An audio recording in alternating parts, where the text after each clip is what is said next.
먼저 우리 컴퓨터 회사는 우리 다음 페이지에 보시면 1060권 60의 선진 실업이라고 있어요. 그래서 회사를 1060번으로 바꿔주시고,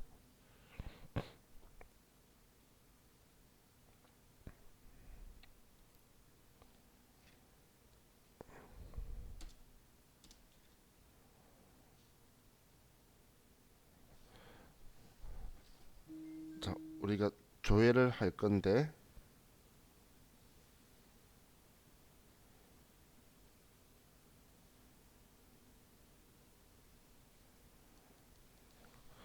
자, 우리 조회 문제는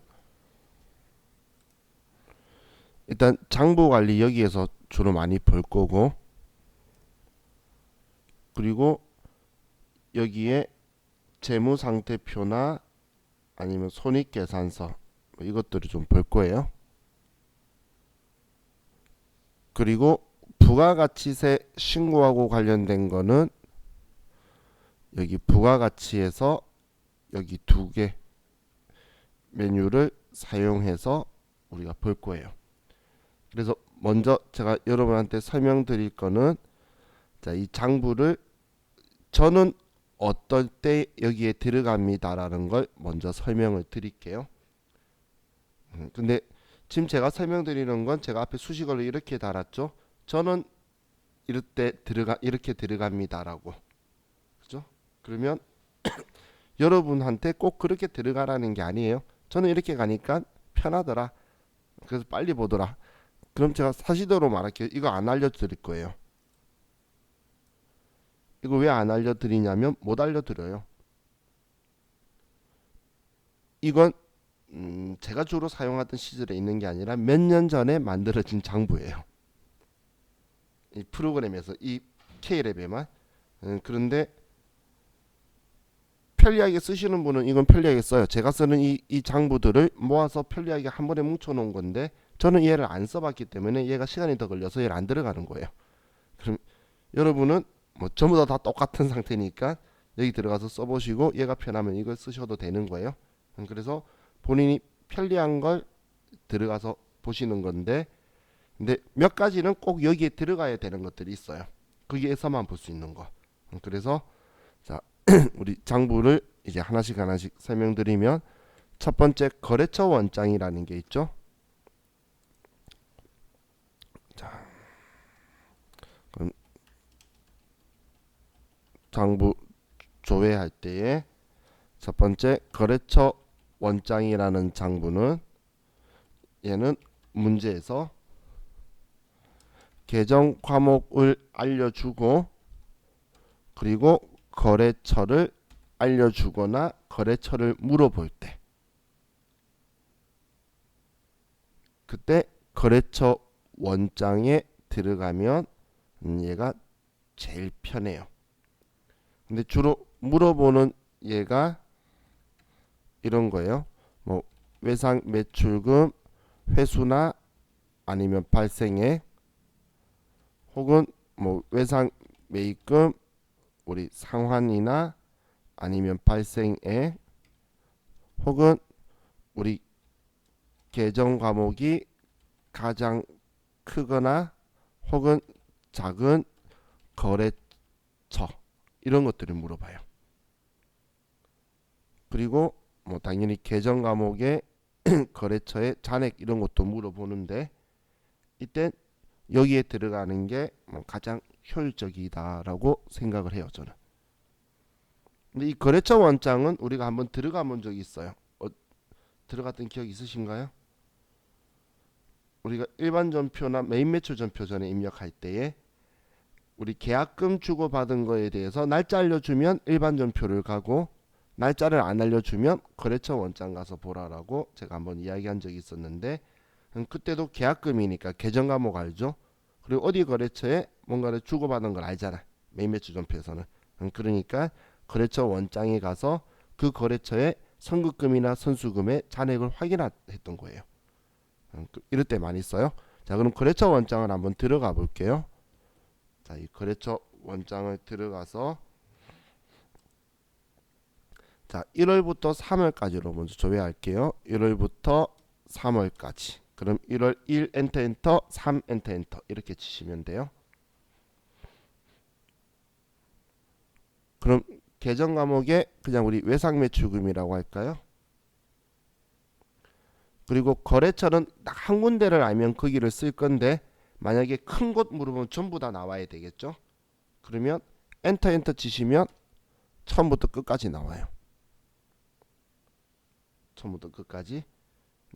그럼 외상 1월부터 3월까지 일어난 외상 매출금의 차변이면 발생, 대변이면 회수겠죠. 이건 전개원리이기 때문에 차변에 적은 건 우리가 분기할 때 차변의 외상 매출금 쓰는 건 대변의 제품 매출, 차변의 외상 매출금 쓰잖아요. 그래서 이 차변은 외상 매출금이 발생한 거고 대변은 반대로 차변에 돈 받고 외상 매출금 회수한 거다라고 해서 대변인 거예요. 그럼 우리 잔액을 물어보면 가장 큰 것 이런 걸 물어봤을 때, 자 여기 잔액이라는 글자 있죠. 글자를 클릭하시면 오름차순 내림차순으로 바뀌어요. 그죠? 그럼 오름차순 내림차순 나와서 큰 것 물어보면 예 원일무역이겠죠.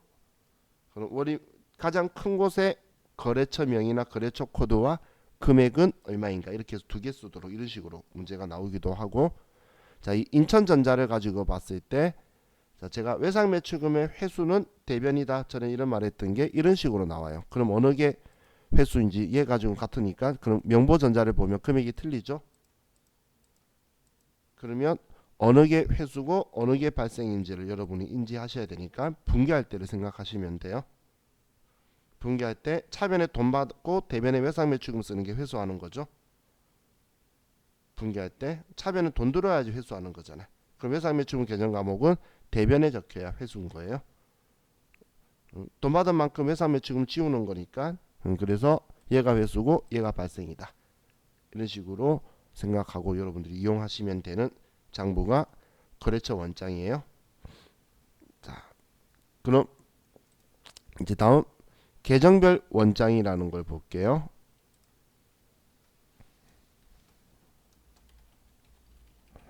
자, 계정별 원장은 정말 계정 과목에 대해서 계정 과목만 가지고 조회하는 거예요. 잔액을.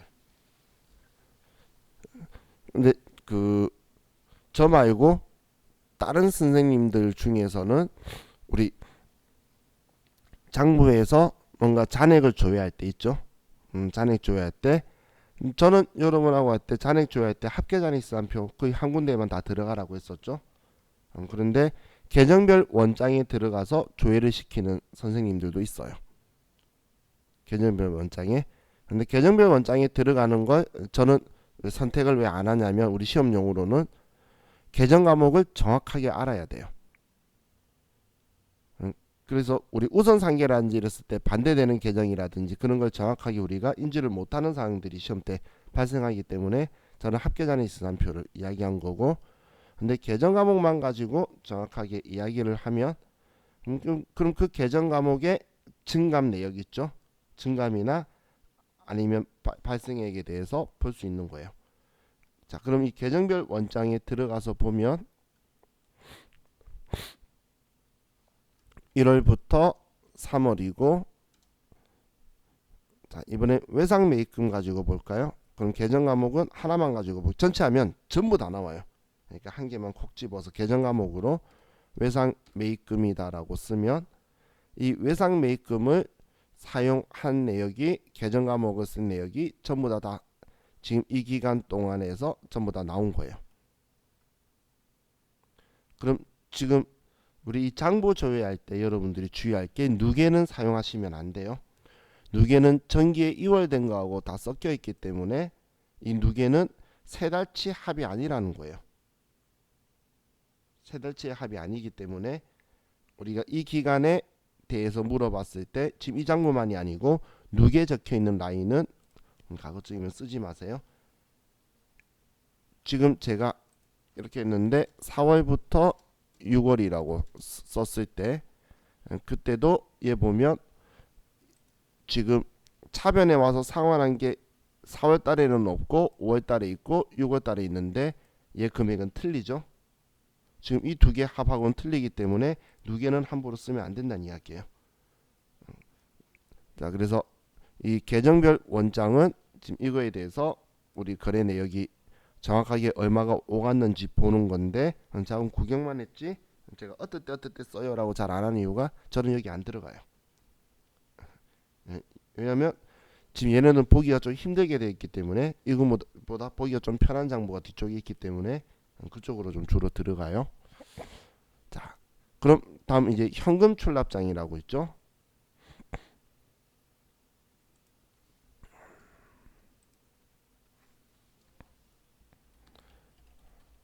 자, 현금 출납장은 우리가 현금 시제 잔액이라든지 아니면 현금 유입, 현금 유출을 물어보면 현금 출납장을 사용할 거예요. 근데 이 현금 출납장 여기에서도 누계는 사용하면 안 돼요. 누계는. 그럼 정말 현금이 오간 내용만 적혀 있는 건데, 자, 우리가 장부에서 현금 출납장을 가서, 자, 6월 30일 현금 잔액을 물어본다고 볼게요. 그럼 6월 30일 현금 잔액을 물어보면 6월 30일 쓰면은 안 나올 수도 있어요. 6월 30일 날 거래가 없었으면 이렇게 안 나올 수도 있다는 거예요.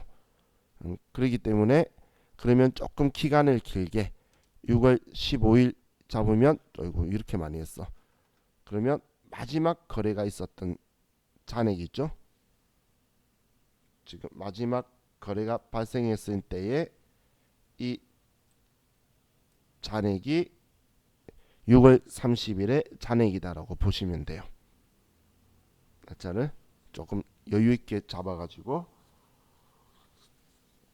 그럼 유출액, 유입액을 물어봐도 여기 입금이 유입액이고 출금이 유출액이라는 건 여러분들이 뭐 인지할 수 있을 것 같으니까, 그럼 기간 가지고 물어봤을 때 1기 확정 기간에 현금 유입액, 유출액을 물어보면 4월 1일부터 6월 30일인데 제가 이 앞에 이런 말 했었죠. 누계는 쓰지 말라고. 그죠? 그러면 지금 여기 누계는 쓰지 말고, 그럼 이 월계를 써야 되니까, 그럼 6월 달에 월계에다가 5월 달에 월계에다가 그러다 4월 달에 월계, 이것들을 더해줘서 쓰시라는 이야기예요. 이것들을 더해서 그렇게 해서 여러분들이 쓰시면 되겠죠. 근데 현금 잔액은 사실 여기 말고도 재무상태표 봐도 돼요. 그달 거 보면 잔액이 나오겠죠. 볼 수 있는 건 여러 곳인데, 유출액, 유입액은 또 뭐 재무상태표라고 볼 수 있는 건 아니죠. 자, 다음 또 우리 일개표, 월개표가 있는데, 일개표, 월개표는 우리 장부에서 좀 많이 사용하는 중요한 장부예요. 자, 일개표, 월개표는 계정 과목 분류라든지 판관비, 제조 원가, 제조 경비 뭐 이런 거에 대한 금액 물어보거나 혹은 우리 계정 과목의 현금 거래 혹은 대체 거래를 물어보면 볼 수 있는 유일한 장부예요. 그러니까 복리후생비를 현금으로 준 거, 그리고 그 현금 거래가 아닌 대체 거래, 외상이나 보통 예금으로 한 거, 이렇게 구분이 되어서 적혀 있는 우리 유일한 장부예요. 자, 그럼 예를 보면, 자, 일개표, 월개표에서 자, 우리 일기 확정을 볼게요. 그러면 여기에 4월 1일부터 6월 30일이라고 쳐도 되고, 월개표 클릭해서 4월부터 6월이라고 쳐도 되고, 제가 왔다 갔다 하는데 똑같아요. 그죠? 그럼 월로 물어보면 뭐 월계표 치면 되고, 우리 뭐 며칠 날 끝나는 거 쓰기 귀찮으시면은, 그런데 한 달치가 아니라 뭐 보름치라든지 뭐 이렇게 나오면 일계표를 쓸 수밖에 없겠죠. 그럼 여기에서 보면, 자, 얘는 자산부채 자본 수익 비용 순으로 되어 있는데, 근데 여기에서 노무비라든지 제조 원가나 제조 경비 이런 것들이 있고, 판관비 분류 제가 얘기했죠. 판관비가 현금 거래에 있었던 거, 대체 거래에 있었던 거, 복리후생비가 판관비에 현금 거래한 거, 대체 거래한 거, 이런 식으로 볼 수 있는 게 여기 일계표, 월계표밖에 없어요. 그렇기 때문에 자 여기에서 볼 건데, 근데 시험에서 이런 문제가 한 번씩 나와요. 제조 원가나 제조 경비 두 개는 서로 다른 거예요. 원가 얘기하면 나중에 틀리다는 거 알 건데, 왜냐면 제조 원가는 노무비나 제조 경비나 원재료 사용액을 다 합친 거고, 얘는 제조 경비는 그냥 우리 판관비하고 비교되는 500번대 이야기하는 거예요. 그럼 이 제조 원가가 가장 큰 월을 물어볼 때가 있어요. 그럼 얘는 월을 우리에게 물어보면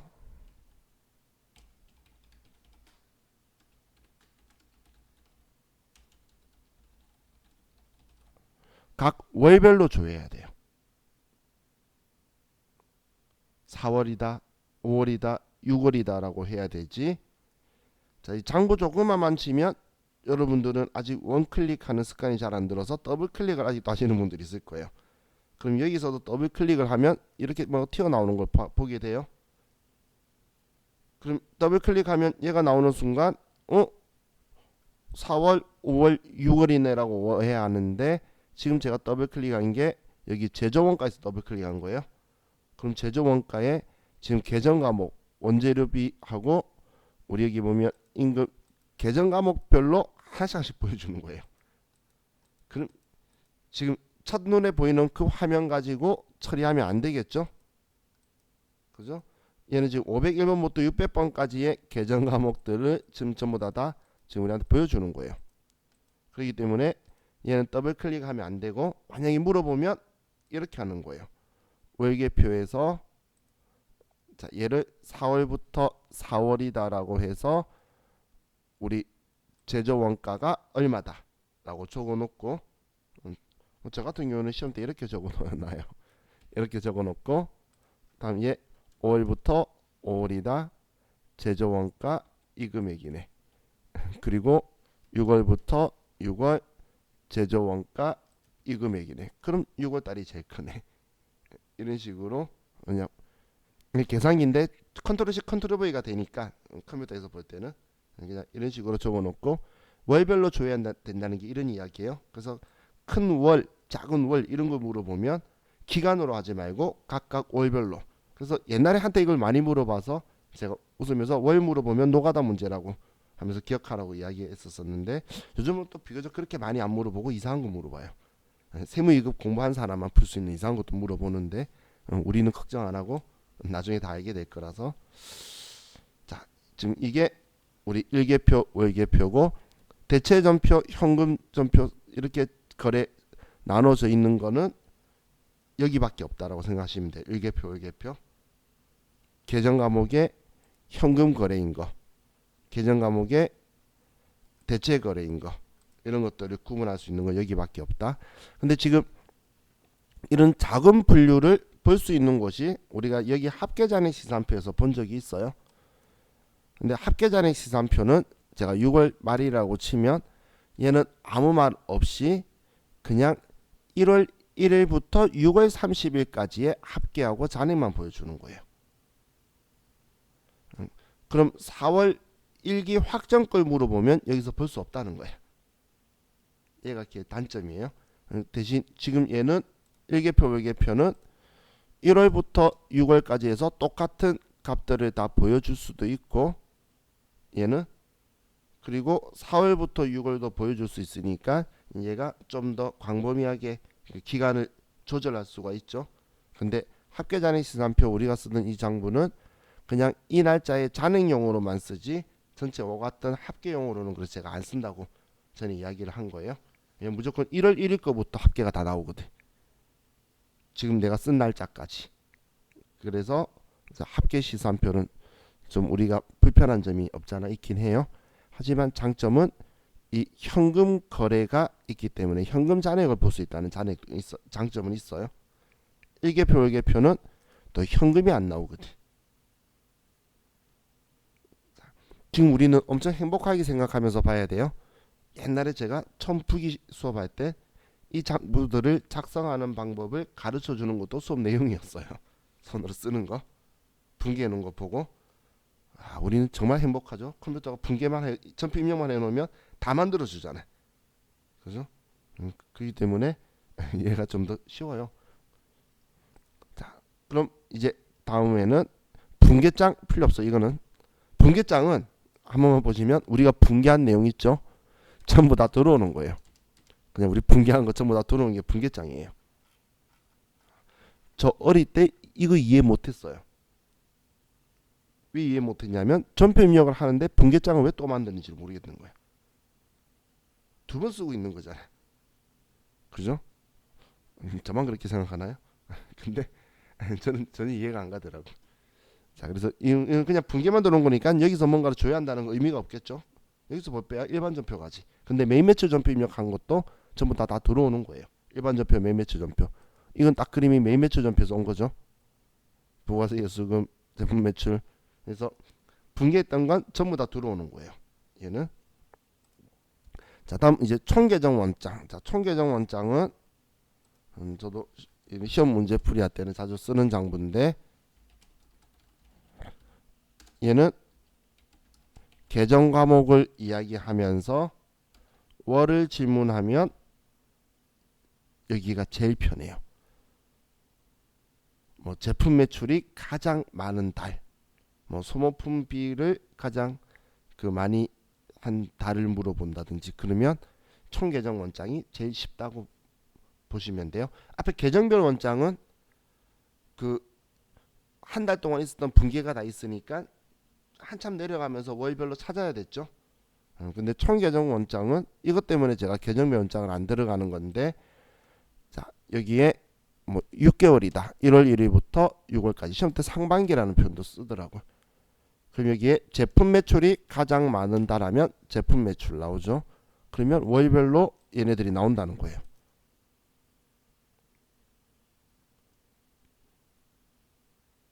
그럼 외상 매출금 회수가 가장 많은 달이라고 물어보면 외상 매출금이라고 하면 외상 매출금 회수는 대변이죠. 그러면 얘 3월 달이 가장 많은 달이 되겠네요. 그럼 계정 과목 이야기하면서 월을 물어보면 여기가 제일 편하게 볼 수 있는데, 계정별 원장을 제가 안 간다고 한 이유가 이 월에서 더블 클릭하면 계정별 원장의 그 한 달치가 나와요. 우리 앞에 계정별 원장은 지금 이런 애들이 지금 6개월치 하면 6개월치가 다 붙어 있는 거였고, 얘는 월별로 총결을 보여주면서 더블 클릭하면 계정별 원장 내용을 보여주니까 제가 계정별 원장은 저는 잘 안 들어가요 라고 이야기한 거예요. 내용 보고 싶으면 여기 와서 월계 가지고 원하는 해당하는 월에다가 치면 되니까, 더블 클릭하면 이 분계가 나오기 때문에 거기는 잘 안 들어간다고 표현했던 거예요. 그래서 월 물어보면 여기에서 한 방에 처리할 수 있겠죠. 자, 그래서 얘가 이제 계정별 원장이고, 다음 메인 매출장은, 자, 메인 매출장은 우리가 메인 매출 전표의 과세 유형을 인지한 경우에 사용하는 거예요. 메인 매출 전표의 과세 유형을 여러분이 정확하게 인지한 경우에 여기에 들어가서 써요. 근데 저는 여기에서 쓰는 거는 뭐 카드 거래냐 혹은 현금 영수증 거래에 대해서 물어볼 때는 여기에 들어가는데, 나머지는 사실 여기 잘 안 들어가요. 근데 회계 1급까지 공부하신 분은 이것만이 아니고 전부 다 여기 들어갈 건데, 그런데 여러분은 세무 2급 공부하고 나면 여기에 잘 안 들어가고 부가세 신고서를 열 거예요. 그래서 부가세 신고서 나중에 작성할 거라 그러지 직접. 그러니까 신고서가 여러분 진짜 작성까지 하다 보니까 친숙해요. 훨씬 더. 그러니까 굳이 여기 잘 안 들어오는데, 우리 부가세 신고서 봤을 때 신용카드하고 현금 영수증이 합쳐져 있는 거예요. 그러니까 개별적으로 모르니까 이거에 대해서만 물어볼 때만 우리 매출이면 17번 카드 과세, 22번 현금 과세 이런 식으로. 그리고 매입이면 57번, 61번. 이거는 과세 유형은 나눠져 있는데 부가세 신고서에는 이 두 개 금액이 합쳐져 있기 때문에 그때는 여기에 들어가는 게 유리해요. 그래도 구경해 보면 자, 이거 사용할 때 제일 중요한 게 매출 매입 구분은 꼭 필수로 해야 돼. 이거 안 하면 못 찾아요. 근데 얘도 좀 유용한 장부인데 근데 다른 거 가지고 빨리 답을 찾다 보니까 그렇게 많이 안 여는 건데 자, 매출 매입 구분 필수라고 말한 건 자, 매입 매출장 들어가시면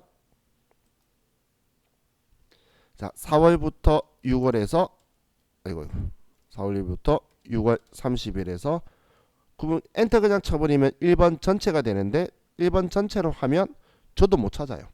뭐가 뭔지 내가 어떻게 알아? 그죠? 전부 다 나오죠. 그렇기 때문에 매출이면 여기 2번 매출이라고 눌러야 과세 유형을 물어봐요. 매입은 여기에 매입이라고 눌러줘야 매입의 과세 유형을 물어보니까 매출이다 매입이다 눌러야 되지. 그냥 엔터 빠방 쳐서 전체로 하면은 여기서 못 찾아요. 저도 못 찾는데 근데 매출이다 매입이다라고 하면 신용카드 카드 거래는 없네. 없으면 안 나올 거니까 혹은 우리 뭐 면세도 없어.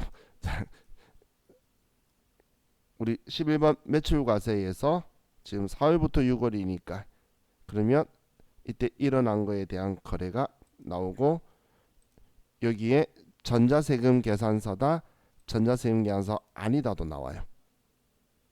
여기에 그래서 지금 우리 과세 유형을 알면 쓰면 돼요. 얘 데이터 잘못됐네. 전부 다 두 개씩 들어가 있다. 그죠? 전자세금 계산서인 거 아닌 거 두 번 들어가 있어서 나중에 얘 우리 조회할 때 틀리게 나오는 게 있겠네요. 자, 지금처럼 우리가 과세 유형 알 때 어떻게 내가 기간을 잘못 잡았나? 뭐 이렇게 뭐가 없네요.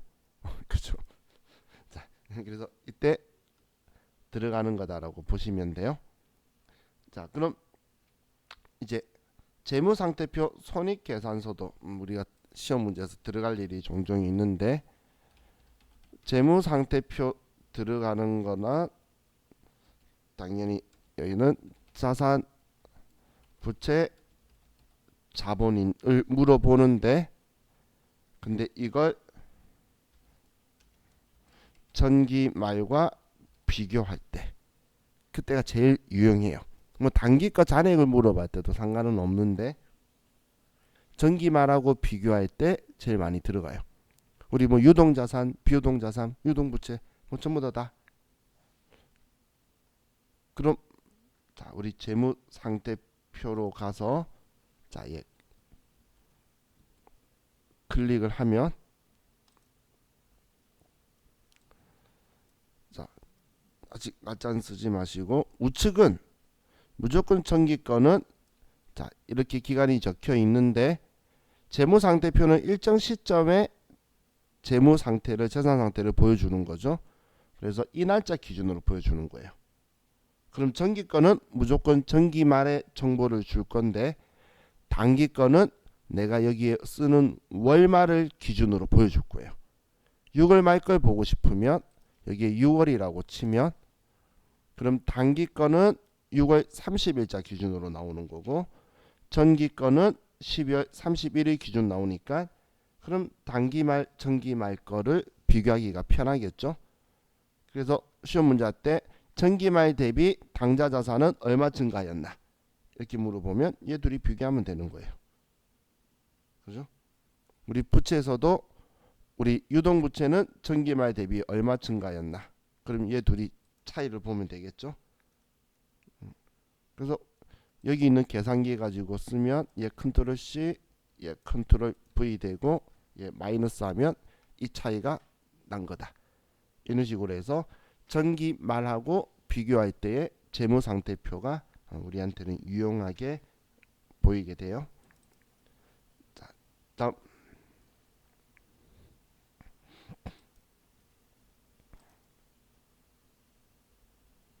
손익계산서도 뭐 거의 똑같아요. 손익계산서도 수익 비용 분류로 되는 것들을 전기말과 비교를 하거나 아니면 주당 순이익을 물어보거나 그러면 우리는 손익계산서로 갈 건데, 자, 우리 손익계산서로 가보면 손익계산서, 자, 얘는 이제 기간인데 저기 거는 무조건 1월 1일부터 12월 31일까지고 단기 거는 우리가 입력하는 월까지 1월 1일부터 입력하는 월까지 나오게 될 거예요. 그럼 우리 그냥 12월이라고 치면 그냥 1년치가 전부 다 나오게 되는데, 그럼 여기에 화면 아래에 다 내려보면 단기 순이익에 대해서 물어볼 수도 있고, 그리고 판매 관리비 차이를 물어볼 수도 있고, 그죠? 그럼 우리 이익이 지금 2억 7천 얼마가 났는데 위에 보시면 주식 수라고 있죠. 그럼 주식 수를 클릭을 해서 만약에 우리 회사가 100만 주를 발행을 한 거면 100만 주를 발행한 게 있으면 여기에 100만이라고 쓰면 한 주당 이익이 2,700원이다라고 나오는 거예요. 그러면 주당 순이익이 나오게 되겠죠. 그러면 아래 기본 주당 순이익이 나오도록 이렇게 해주는 게 이제 이거다라고 보시면 돼요. 자, 근데 제가 봤죠. 재무상태표에서 이걸 이야기 안 했구나. 자, 재무상태표에서 저 질문했을 때 볼게. 현금성 현금 및 현금성 자산을 물어보거나 매출 채권 혹은 매입 채무 이런 거 물어보면 재무상태표에서 보시면 돼요.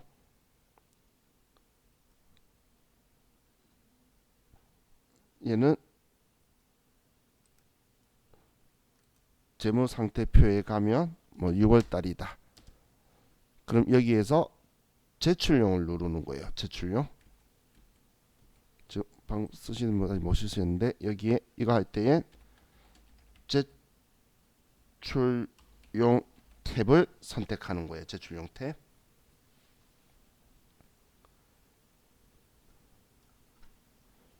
그럼 제출용 탭을 선택을 하면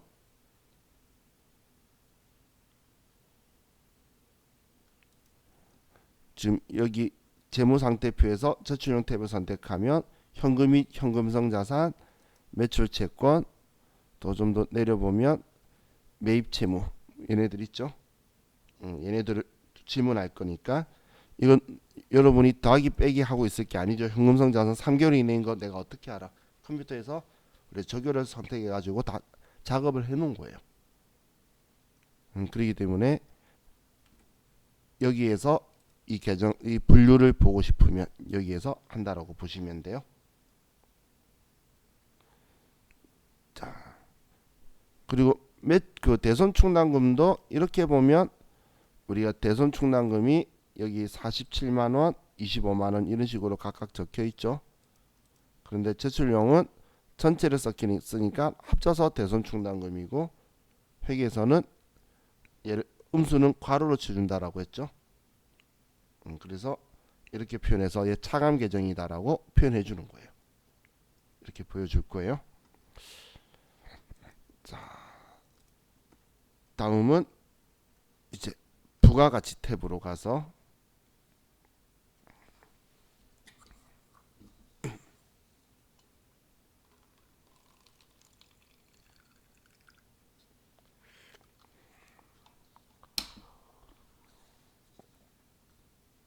세금 계산서 합계표를 먼저 볼게요.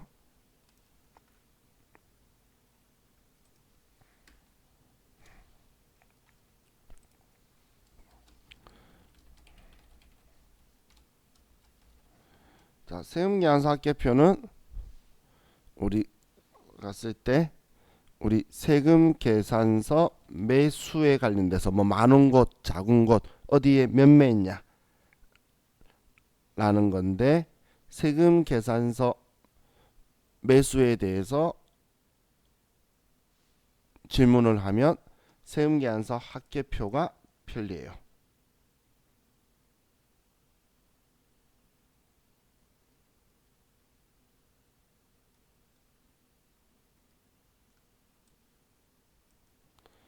자, 그럼 세금계산서 합계표를 가보면, 자, 4월부터 6월.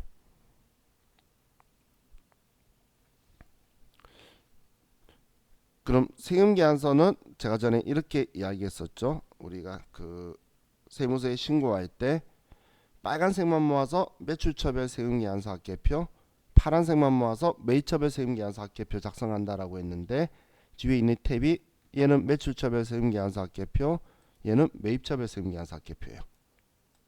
매출 매입으로.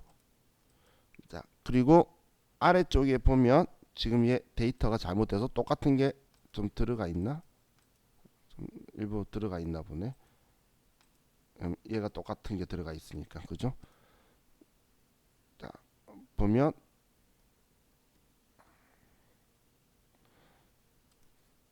자, 지금 이거는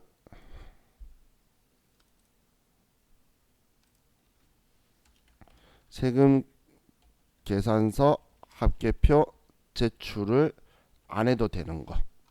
여기 탭은. 그럼 지금 오른쪽에 있는 이 탭 있죠? 지금 이 탭은 세금 계산서 합계표 제출해야 되는 거예요. 우리가 전자세금계산서 발행해야 되는데 안 하고 종이로 발행했거나, 아니면 또 뭐 받은 것도 종이로 받았거나, 아니면 전자세금계산서를 적법하게 발급 전송 안 했거나. 지금 12일이라는 이 날짜는 신경 쓰시면 안 돼요. 날짜, 이제 이 날짜는 의미 없는 날짜인데, 옛날에 11일 12일이라는 날짜가 옛날에는 기준이었는데 지금 의미 없는 날이에요. 의미 없는 날인데, 얘는 전자세금계산서, 이것 때문에 여러분들이 매입 매출 전표 입력할 때 전자의 여라고 체크 안 하면 틀렸다고 하는 거예요. 문제를.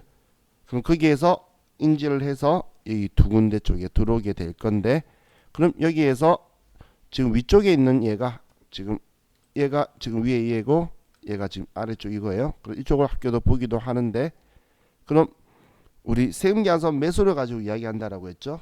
그러면 한글로 매수라고 적혀 있는 곳에 클릭해 보시면 오름차순, 내림차순으로 다 들어와요.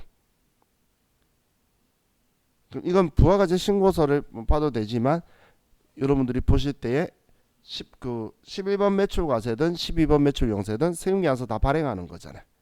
그 발행하는 거는 전부 다 여기에 들어올 거예요.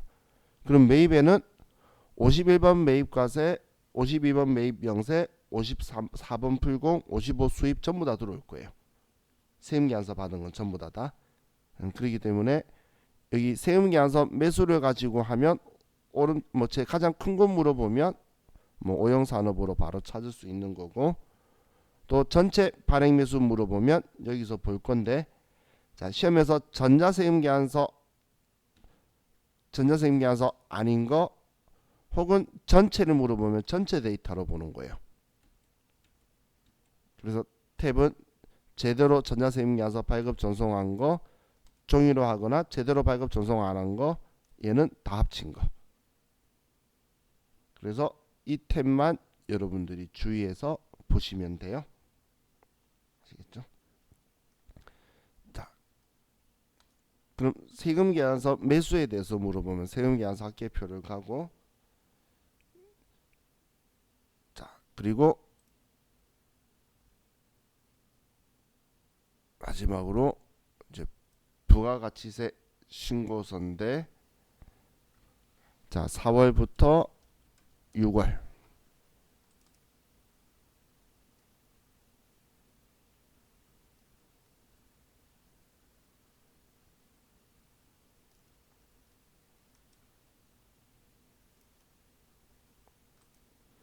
자, 그럼 부가가치세 신고서는 빨간색 적혀 있는 얘 위가 매출이고 여기 아래가 매입이에요. 매입. 그럼 매출을 가지고 분류할 때는 처음 매출에서는 과세다, 영세다로 먼저 나눌 거예요. 과세다, 영세다. 왜냐면 오른쪽에 10%, 0% 곱해주기에 칸이 나눠져 있죠. 그래서 과세다, 영세다로 먼저 나누게 되고 지금 여기에 금액이라고 적혀 있는 얘네들이 전부 다 과세 표준인 거예요. 세율 10% 곱한다, 0% 곱한다 그런 거잖아요. 그럼 얘네들이 다 과세 표준인데 이 기간의 과세 표준을 물어보면 지금 우리 세로로 보시면 과세 표준 및 매출 세액 적혀 있죠.